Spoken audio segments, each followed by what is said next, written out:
रामकृष्ण हरी माऊली. विश्वगुरु संतश्रेष्ठ श्री निवृत्तीनाथ महाराजांचा आषाढी वारी पायी पालखी सोहळा सुरू आहे. हा सोहळा निमित्त मात्र असतो. या ठिकाणी सर्व भाविक त्यांच्या स्वयंपूर्तीने स्वइच्छेने या ठिकाणी या वारी सोहळ्यामध्ये येत असतात. परंतु जे दिंडी चालक आहे यांना काय अडीअडचणी येतात किंवा नियोजनामध्ये साधारणतः किती दिवस लागतात, काय करावं लागतं, कसं करावं लागतं, हा सगळा संपूर्ण त्यांचा जो कार्यक्रम आहे हा आपण या ठिकाणी जाणून घेणार आहोत. आपल्यासोबत 16 नंबर विश्वगुरु संतश्रेष्ठ निवृत्तीनाथ महाराज पायी पालखी सोहळ्यामध्ये रथामागे चालणारी 16 नंबर दिंडीचे चालक आपल्याबरोबर. एक चालक म्हणून काय अडीअडचणी येतात?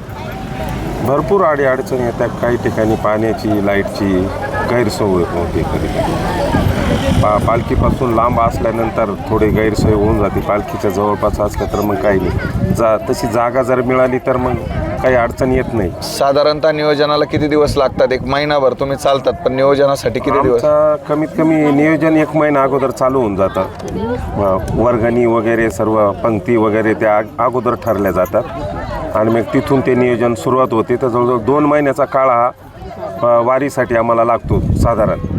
आणि आता सध्या आपल्या दिंडीमध्ये किती लोक आहेत आणि कशा पद्धतीने? आमच्या दिंडीमध्ये 350 ते 400 लोक आहे आणि सगळ्या प्रकारचे सगळ्या गावातले, जिल्ह्यातले, तालुक्यातले सर्व भाविक भक्त बरोबर चालतात 16 नंबरमध्ये. नक्कीच एका घरामध्ये जर 4 लोक असेल तर त्यांचे मनभेद असतात. हो, परंतु तुम्ही एवढे 300-400 लोक घेऊन चालतायत. काही मतभेद होतात, काही तुमच्यावरती काही लोक नाराज होत असतील, काही लोक खुश होत असतील.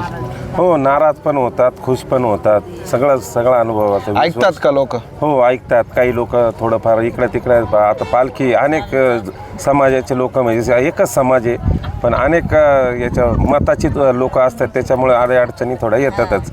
मतभेद थोडंफार होतात. आम्ही काही त्याचं मनावर घेत नाही. काही दिंडीचा चालूच आहे 20 वर्षापासून.